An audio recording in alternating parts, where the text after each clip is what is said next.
Fatima stood at the entrance gate of the NYSC orientation camp, and as she walked in, she could hear the murmurs of everyone. She knew things like this were going to happen, but she had made up her mind that she was ready for anything that came her way in this camp. Tola, one of the female coppers, saw Fatima and laughed, shouting so everyone could hear, including Fatima, saying, "Who brought an elephant to camp?" And different girls who stood with Tola also laughed and said, "How would she even continue with the parades? Will she even be able to do the challenges that we will be given in this camp?" Fatima heard all this, but she kept her head high, determined and ready for any challenge that may come her way. She said, "I didn't come here for people to notice me, and the only reason why I came here is to complete my service year and graduate with my certificate," she said, in order to encourage herself. All corps members, including Fatima, took a line in front of an office for where they would get their information about their rooms. Fatima got the address to her room and went there immediately. She was posted to room 16, which she would be sharing with 4 other ladies. And when she entered, she took a deep breath and walked in. She saw that they had been bunk beds available in that room, and she wanted to take the only bottom bunk she saw that no one's bag was already on it. But as she was about to do that, a voice called out. It was Tola, the girl who had mocked her before for being fat. She told Fatima that the bottom bunk that she was about to take had already been reserved for one of her friends. And Fatima was confused, saying, "Reserved?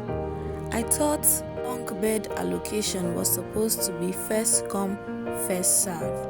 But Tola refused, and just then, 2 other ladies walked in. It was KG and Remy, who happened to be Tola's close friends. And when Remy heard the conversation, she quickly said, "I own the bunk. I was the one who told Tola to reserve it for me. So please look for another bunk to sleep on." But KG said, "Please also don't break the bed." And they both laughed. Fatima was sad, but she smiled and decided to climb up to the top bunk. But as she did, she fell to the ground because she mistakenly missed a step. And after seeing her fall, Tola and her friends didn't help her. Instead, they made jest of her and left the room. Fatima knew she couldn't climb up back to the top bunk because it would only make her fall again. So she decided to sleep on the ground. After a few minutes, another lady walked in. It was Aisha, the 4th lady who would be sharing the room with Fatima. Aisha met Fatima on the ground and woke her up, asking her why she was laying on the ground. Fatima explained that she couldn't climb up to the top bunk and all the bottom bunks are already taken. And when she tried, she slipped and fell. That was the reason why she just decided to sleep on the ground, because she was already exhausted and tired. On hearing this, Aisha immediately felt sorry for Fatima and told her to take her own bottom bunk, that she would take the top one. Fatima was very glad and grateful. She finally had the chance to sleep peacefully, and she felt a sort of relief that in a sea of cruel people, she could at least find a nice friend who would give up her bunk for her. The next day at 7 a.m., the corps members were having a run around the field in order to gain exercise and strength. And this was very challenging for Fatima. But no matter how hard it was, Fatima tried her best to keep her pace with others while in the running game. And Tola, as usual, tried tormenting her again, saying, "Look, she's going to break the ground." And some group of ladies laughed with her.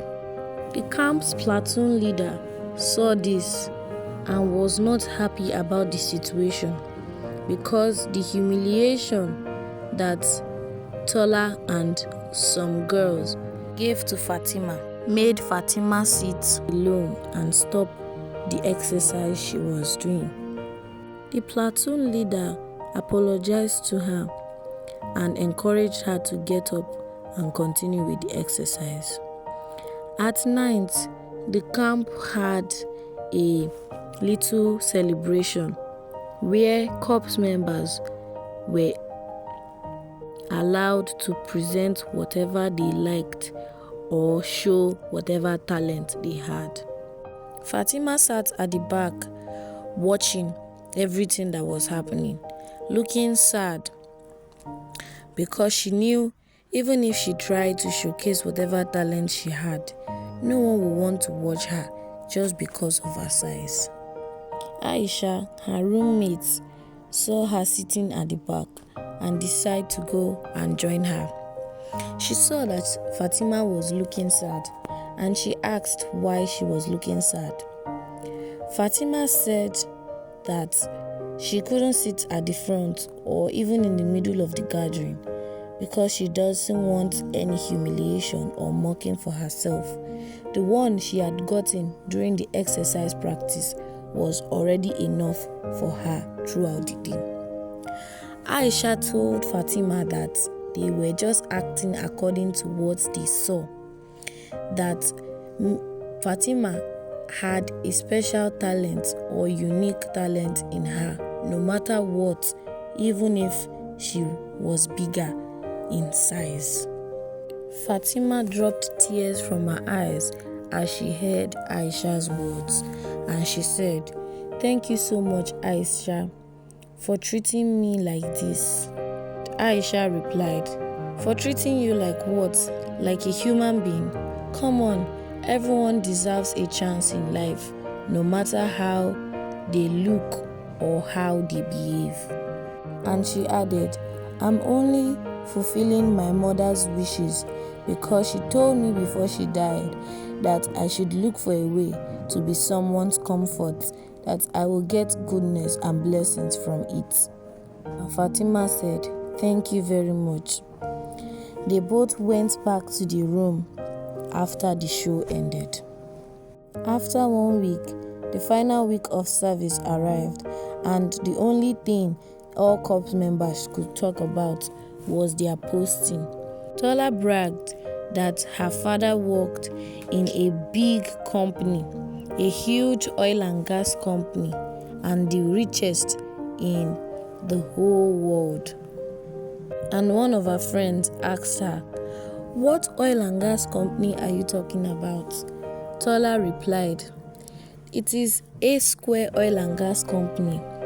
My father is the director of A Square Oil and Gas Company, and I am going to make sure our posting gets into that company because my father is the leader there and anything he says stands. All I need are your state codes, and that's all." Aisha heard the conversation between Tola and her friends, and she decided to try her luck. Aisha asked Tola when she saw her in the room, saying, "Tola, can I also give you my state code?" And Tola replied, "Your state code? For what? Did I tell you that my father's company accepts beggars like you and that fat girl?" You and that fat pig will definitely find a local school in this community to work. So, I can't get your state code for any reason." And Tola and her friends laughed at Aisha. Fatima heard all this but pretended to be asleep. And she just turned in her bed and was smiling. In just few days, the information that Tola was the daughter to the director of A Square Oil and Gas Company spread like wildfire, and all corps members started flocking around her, hoping to get her attention. Some bought her lunch, some decided to wash her clothes for her, and some decided to follow her and carry her bag all around. And Tola was too busy enjoying this her newfound popularity. Aisha watched all this from a distance and was sad and said in her mind that so she's going to take the state codes of all these people and she refused to take mine. Tola is so wicked. I can never become her friend. What rubbish. Tola's mind rumbled in thoughts as the news of her father being the director of A Square Oil and Gas Company spread like wildfire. And the truth was that her father was never a director in A Square Oil and Gas. He was just a cleaner there. She had told a simple lie just to impress her two friends, and she never knew it would spread like wildfire. Well, watch out for part 2. This story is still going far.